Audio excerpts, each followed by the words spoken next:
The encyclopedia says that the island of Haiti can be called San Domingo, Santa Domingo, or Hispaniola. Well, after my visit there, I could suggest a few more things they can call it, but they probably wouldn't get past the censors.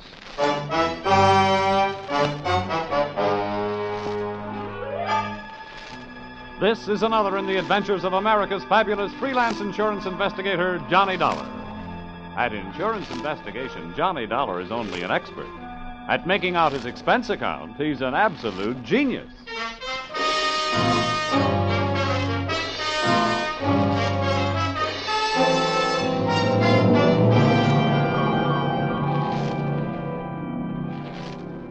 Expense account submitted by Special Investigator Johnny Dollar. To Home Office, American Federated Life Insurance Company, Hartford, Connecticut. Attention, Harvard Huntington, General Manager. The following is an accounting of my expenditures during my assignment in Port-au-Prince, Haiti. Or, the nights may be black down there, but the magic is blacker. Expense account, item 1, $15 for a pair of tickets to see the show Detective Story at the Hudson Theater, New York, which I never got a chance to use since I was sitting in the living room of your Hartford home promptly at curtain time. I want to thank you for coming out here. Why, that's all right, sir. Sorry to break into your evening like this, but since I have, I'll get right to the point. Fine. Perhaps you've heard of the Gordon family here in Hartford. Well, what I see of the society page is while I'm flipping back to the sports section. But I've noticed the name. Diamond-studded, aren't they? Yeah, immensely wealthy. Pillars of society, and surprisingly, quite a proper family. Oh. It is all but one of the sons, Ralph. He's a heavy drinker, complete waster, ne'er-do-well. A blot on the old escutcheon, eh? Yes. Continually getting into one scrape or another. Now he's done it again. I take it that you're not worried about Ralph the man, but about Ralph the policyholder. Well, to put it bluntly, yes. I don't think it's unethical for a company to protect its interests. In this case, the policy is in the amount of $150,000. Payable to his death to charity or to his wife if he's married. Oh, that's quite a piece of paper. Yes, to be quite candid, I rue the day it was issued. But the point is this. Ralph Gordon, at last report, is dying aboard his yacht at Port-au-Prince, Haiti. Oh, you don't need me, Mr. Huntington. You need the Mayo Clinic. Dollar, yeah? I hesitate to even mention this in the presence of a sane man, but from everything we can learn, young Gordon is not dying from any known malady. He's dying as a result of a... Well, it's pure nonsense. He's supposed to be dying as the result of a voodoo curse. Now, anyone with any sense... Now, wait a minute. Where did you get your information? From his older brother, Thomas. He's a doctor. He's down there in Haiti with Ralph. I want you to go down and debunk this thing, Dollar. Find out what's wrong. Why, any sane man knows there's no such... voodoo. You don't believe in it, do you? No. Not unless I see it working.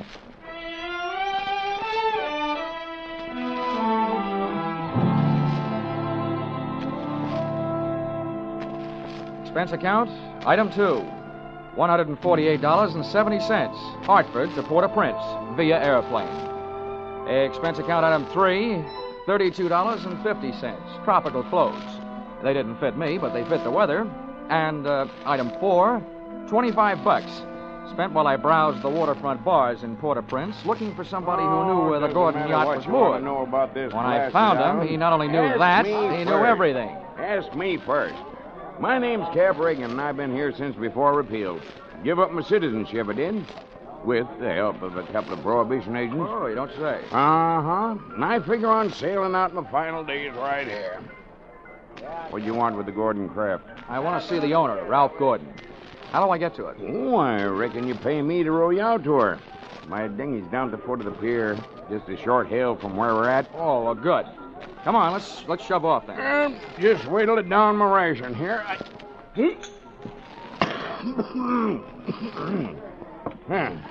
That'll put me shipshape. What'd you say you wanted with that schooner? You figuring on buying her? Thanks for the compliment, pal. Listen, if I bought a boat today, it would have to be a surplus life raft. Now, I told you I want to talk to Gordon. Friendly visit or other kind? I'm beginning to see how you know so much about this island. Well, never question, never learn. Remember that, Sonny? Yeah. Yeah, this way. Veer off to starboard.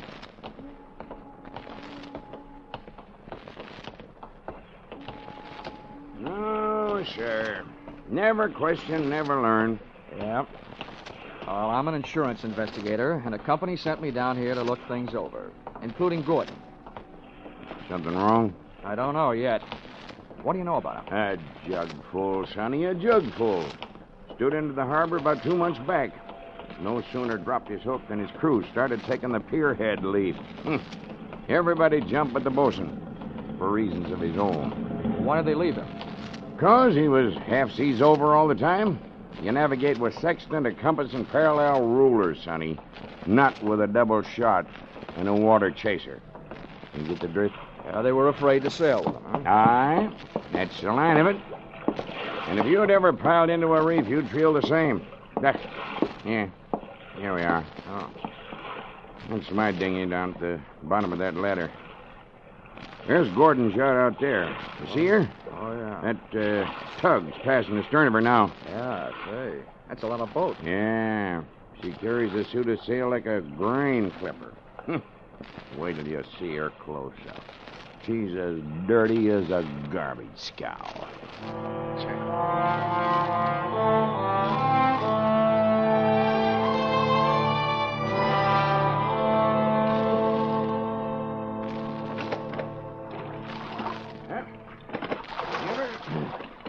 Give her a hail now, Sonny. They're close enough. Hey! Anybody aboard? Hey, aboard the yacht! Anybody home? Yes? What do you want?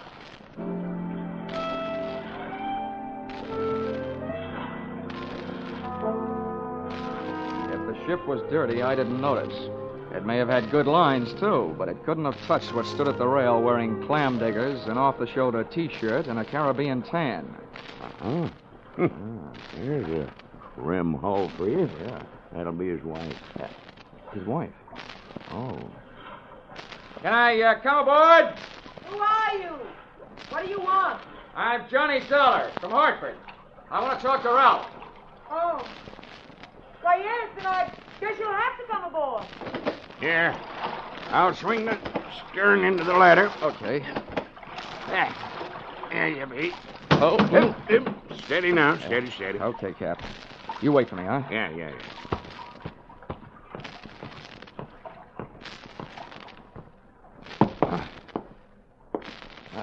Well, how are things in Ralphie's old hometown? Cold.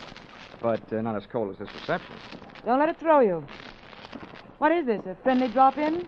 Business? Or just plain snooping? If it's the last, I'm Edwina. The wife they haven't heard about at home. Oh, congratulations.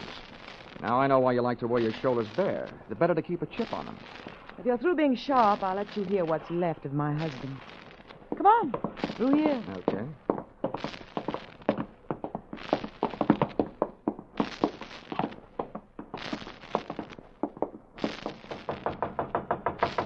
Hey, Ralph. Ralph, you've got a visitor from Hartford. Get away from this cabin, you dirty little gold digger, and take your visitor with you. Wine's all gone. Why don't they send another case of wine? There you are, chum. He's got the door locked. It'll stay that way till he runs out of wine. You heard enough? Yeah. Enough to know how you acquired your charming attitude. Forget it. I walked into it with my eyes wide open. Let's get back out on deck. The light's better for throwing bobs at each other. Yeah, sure. Sounds like fun.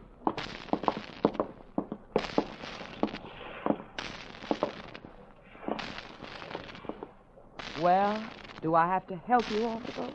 Not until you help me by answering some questions. I'm an insurance investigator, and I was sent down here by the company that holds a policy on your husband's life. What should I do, Finch? The story they got was that Ralph was dying from some kind of a voodoo curse. They don't believe it, and neither do I. Why not? That might be true. Huh?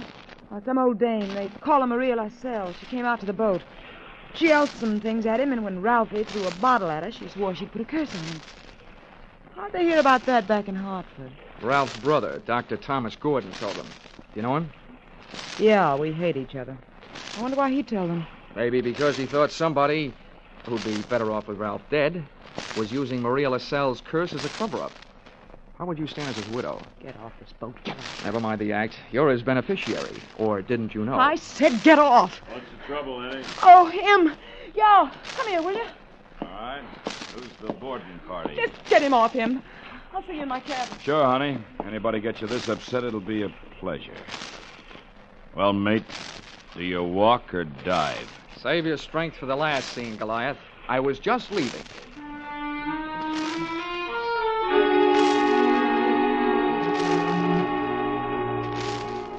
Expense account, item 5, $3. Paid to Cap Reagan as water taxi fare.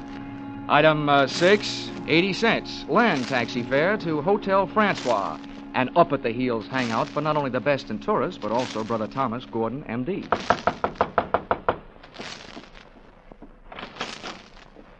Yes? I'm Johnny Dollar, Dr. Gordon, from Hartford. Oh, yes, Dollar. I've been expecting you. They wired me you were coming down. Come in. Thank you. Well, please make yourself comfortable. Could I offer you something? Nothing but some brotherly advice. Why, certainly. You know, I feel like a stupid fool for not being able to handle this thing myself. So now that you're here, you call on me for anything. Have you seen Ralph? I tried to, but he locked himself in his cabin. Tell me, as a medical man, how do you digest this voodoo curse story? Why, it's ridiculous. Good heavens, this is the 20th century. I do think that science doesn't know everything it would like to know about voodoo and black magic. There are stories supposedly true, but any victim would have to have a highly susceptible mind. Now, I know my brother, Mr. Dollar. His mind is susceptible only to his own whims and fancies. Well, then what's the matter with him? Well, that's it. I don't know. He's drawn within himself. He seems to be searching almost insanely for escape through alcohol. Hasn't anybody thought of putting him on the wagon? It's a horrible idea, but I've heard it works. I don't think this is the time for it. He's suffering mentally and needs release. Well, that leaves us with only one thing to think about. No matter how thin you cut it, it's still voodoo. Well, I'm a man of science, Mr. Dollar. I'd make hypocrisy out of all my knowledge and training if I attacked the problem from that direction. But please, you let me know what you learn.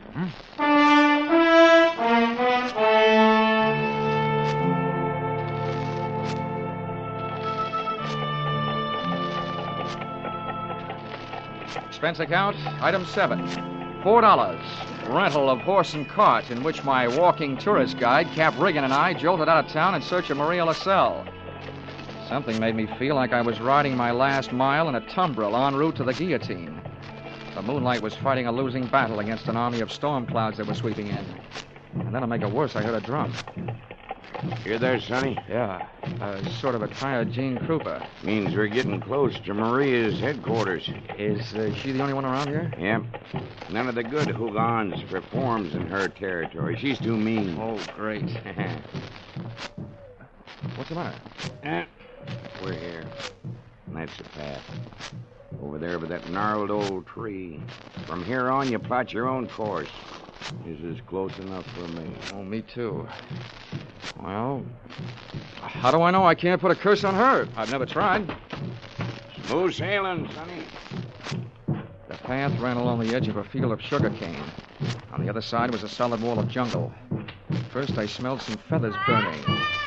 Then I heard the chant. There was an opening in the wall of jungle that led to a small clearing, and just before the moon was smothered by another cloud, I saw a shack. Little clouds of smoke curled out through an open door, and I could see the glow of a fire on the floor inside. Maria, I want to talk to you. Who is it? Comes to the house of Maria. My name wouldn't mean a thing to you, but what I have to say will. Can I come in? Andre. What is this word of so great importance to stop Maria? All I know about voodoo is I don't believe it. Papa Legba. I've come to you because I haven't gotten any answers from anybody else. I want to know what's behind this so-called curse you put on Ralph Gordon. You don't believe? You let me make you believe, eh? Ralph Gordon, he died tonight in the wind and rain. And for you, I have magic now. Look, regard my fire. You will see, you will believe this work. Voila! Billy!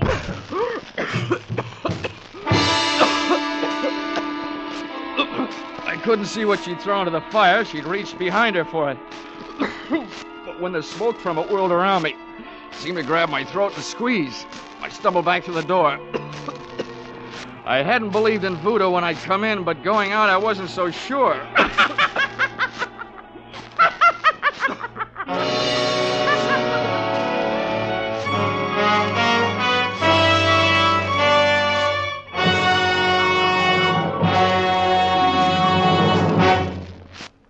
In just a moment, we'll return to the second act of Johnny Dollar. But first, the two Orange Bowl teams, Santa Clara and Kentucky, will be honored by Vaughn Monroe and his CBS Caravan tonight. Vaughn and his great band will play favorite songs of the two Orange Bowl teams. Be sure to hear Vaughn Monroe's Caravan, followed by the Gene Autry Show on most of the same CBS stations tonight and every Saturday night. Now, with our star, Charles Russell, we return to the second act of Yours Truly, Johnny Dollar.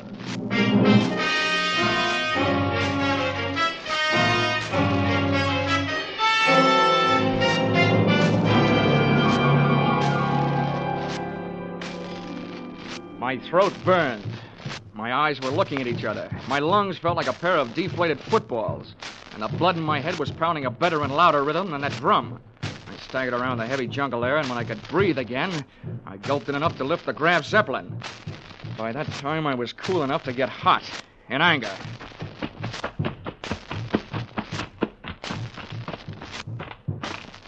I got back to the shack. Maria had either disappeared into space or flown the coop. The atmosphere was not quite deadly. I crossed over to where she had been squatting. She hadn't left much of what she'd smoked me out with, but she'd left enough to swing things back from the world of black magic into the world of logic.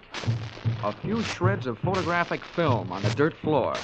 And film, made of cellulose and nitrates, not only takes pictures, it puts out nitric oxide and nitrogen dioxide when it's burned. A combination that would live up to the demands of any gas chamber. The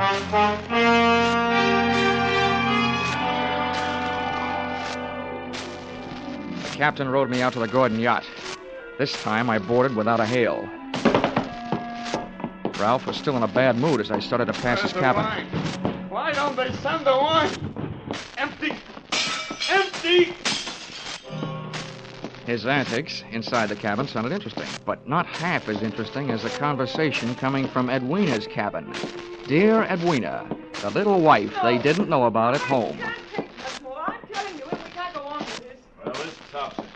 You having a change of heart. Well, that's what happened. Not so sure that makes any difference. Maybe you're in too deep to back out. How would you like it if I spilled the whole thing? Well, what difference does it make? It's better than landing in a Haitian prison with your motive showing. Think it over, Angel. I'll be in my sack when you make up your mind. How wrong can you be? See you later, hon. Since I've been on the receiving end of so many surprise sluggings, this was almost a pleasure. What are you doing on this ship? Get off. Oh, no. None of that intriguing conversation I just heard.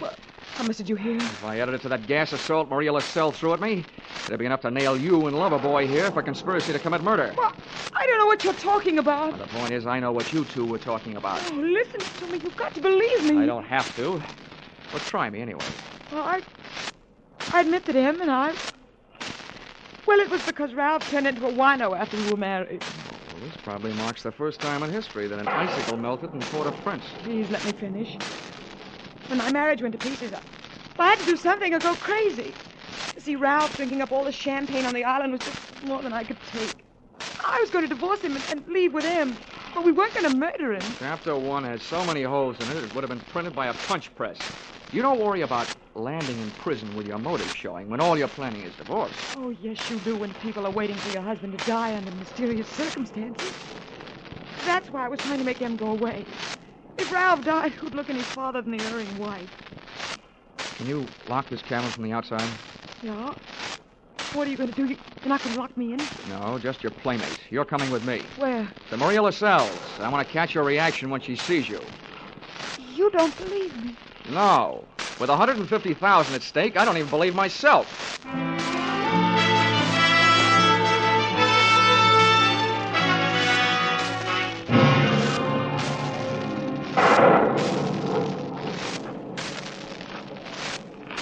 There's her shack.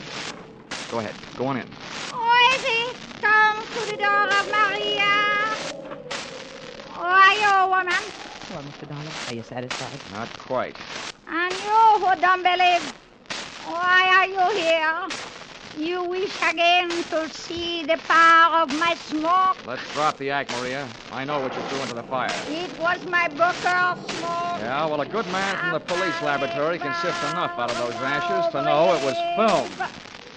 What is this you say? I say that I've got enough on you, you old fake, to put you in the local pokey. Who dares to speak this to Maria? And that's where you're going to go if you don't cooperate. That's a promise.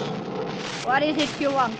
Did somebody put you up to this cursed business that Ralph Gordon is supposed to be under? Well, a man of your race. Who was it? I do not know. Now go. That is all. It's not enough.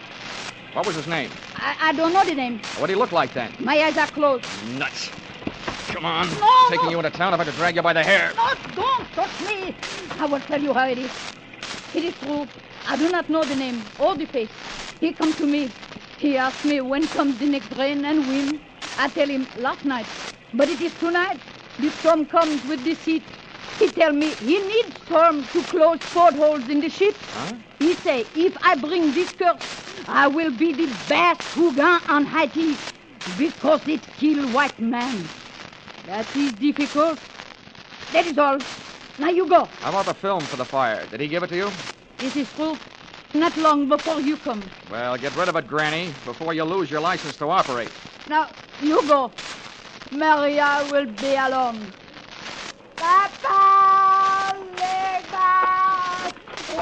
Okay, Mrs. Gordon. Let's not stay for the music. Did you make head or tail out of what she said? Hey, look. What goes into your husband's cabin? Nothing but food and wine. Mostly wine. Well, who fixes his meals? I do. Our cook left us. Well, what about the wine? Huh? Where does it come from? You said it was champagne, didn't you? Yeah, it always comes from the same place. Liquor shop in town, a case at a time. Oh, nothing makes any sense. What are you going to do? All I can do. Try every angle. But that's not all I'm going to try in that liquor shop.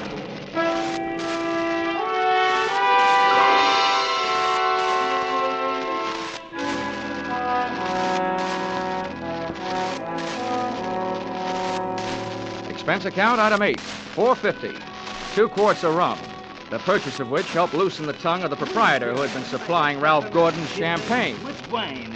A case at a time, packed in dry ice. There is And no the doubt. words that poured out weren't exactly intoxicating, but they sent me staggering to the nearest phone.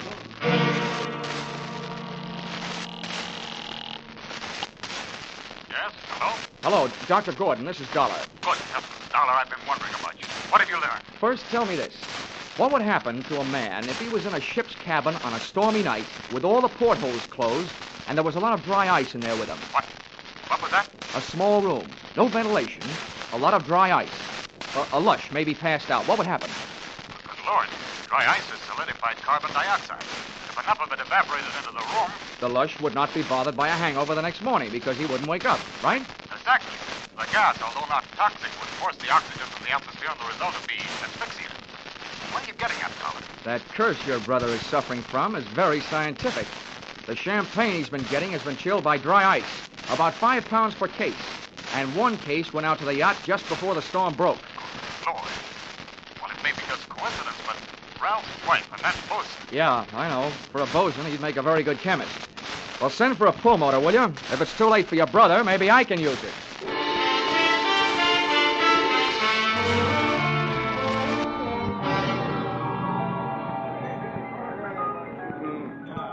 I'm a flying fish sailor. I hail from Hong Kong. Hey, Cap. Blow, Cap. blow. Come on, Cap. Ahoy, Sonny.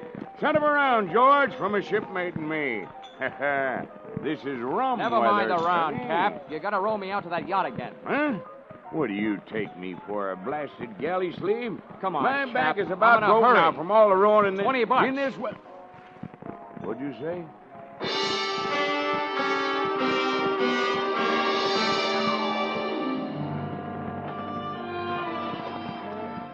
I didn't think it could rain any harder than it had, but it did. We would have been drier swimming. And the visibility was so bad, I would have had to have a seeing eye sealed to find the ship. But about 20 minutes out, Cap spotted her riding lights. Here she lies, Sonny. We were on target. But so was somebody else. A searchlight stabbed out at us. Hey. This sounds like Prohibition days. Who's giving us a broadside? Can't tell yet. I'll lay a pelican hood over his head if I get my hands on him. Hey, Cap, what's the matter? Got my left leg. Cap, get down to the bottom. I'm going over the side. To me, swimming is a pastime to be practiced only under ideal circumstances, in a pool, and preferably in the company of a well-filled bikini suit. But there was nothing to do but swim, so I swam. I tried to remember how many shots had been fired, and that's where I made my mistake. There was a lull in the shooting, which I took to mean the gun was empty. I put my head down in the best Weissmuller style and thrashed my way to the ladder. But when I got there, the first thing I saw after I'd shaken the water out of my eyes was the muzzle of a rifle. The face looking down the barrel at me belonged to Brother Thomas Gordon, M.D. Sorry, Dollar. Killing you wasn't in my plan. But now it'll have to be done. I wasn't surprised at that, but I was surprised at what happened. I was waiting for a bullet to come my way, but instead the doctor did. Are you all right, Dollar? Yeah, I am. Nothing wrong that a Turkish towel won't cure. I'll thank you later for spoiling his aim. Get a hook on the doctor. He's our prize fish. Don't let him get away. I grabbed a fire axe out of its case on my way to Ralph Gordon's cabin. If it needed ventilating, I knew one quick way to do it.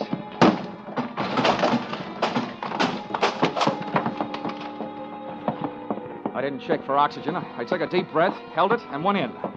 The cabin was littered with wine bottles, and in one corner, in an open case, was the dry ice that was in the process of cooling Gordon off for good. He was stretched out on his bunk. I hefted him to my shoulder, used the last of my breath getting him out of there.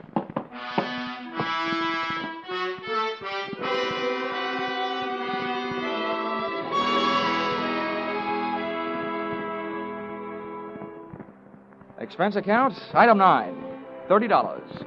Cover charge at a hospital where I put the revived Gordon under the care of a doctor, not his brother, who happened to be resting in a jail cell at the time. His motive hadn't been the insurance money. He figured to gain quite a chunk as the only heir to the Gordon fortune, if he could have taken care of Brother Ralph. Item 10, same as item 9. Same hospital where they patched up Cap Regan. Item 11, $148.70. Return trip to Hartford. And expense account item 12, $40. An ounce of voodoo perfume for the lovely but sometimes chilly Edwina.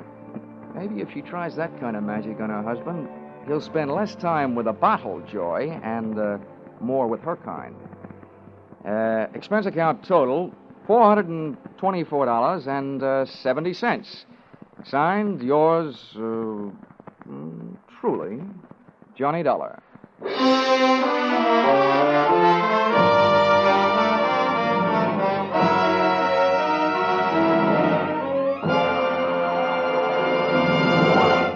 Yours truly, Johnny Dollar, stars Charles Russell. Tonight's script by Paul Dudley and Gil Dowd was produced and directed by Ralph Rose. Featured in the cast were Betty Lou Gerson, Sylvia Sims, Ben Wright, Ken Christie, Howard Culver, Dawes Butler, and Tim Graham. The special music is written and conducted by Leith Stevens.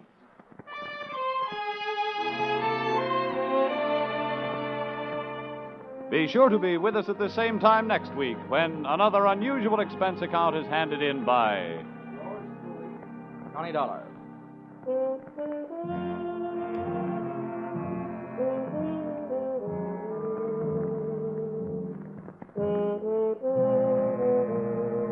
Were you right? Were you wrong? Did you know it was Buster Keaton playing Sing It Again's Phantom voice these last few weeks? Well, now there's a new Phantom riding the airways on Sing It Again. And for identifying him tonight, some CBS listener can win $50,000 in cash and prizes, radio's largest jackpot. Phone calls go out from coast to coast, so be ready for the new Phantom when Sing It Again comes your way over most of these same CBS stations later tonight. Now stay tuned for Vaughn Monroe's Caravan, which follows over most of these same CBS stations. This is CBS, where yours truly, Johnny Dollar, meets adventure every Saturday night, the Columbia Broadcasting System.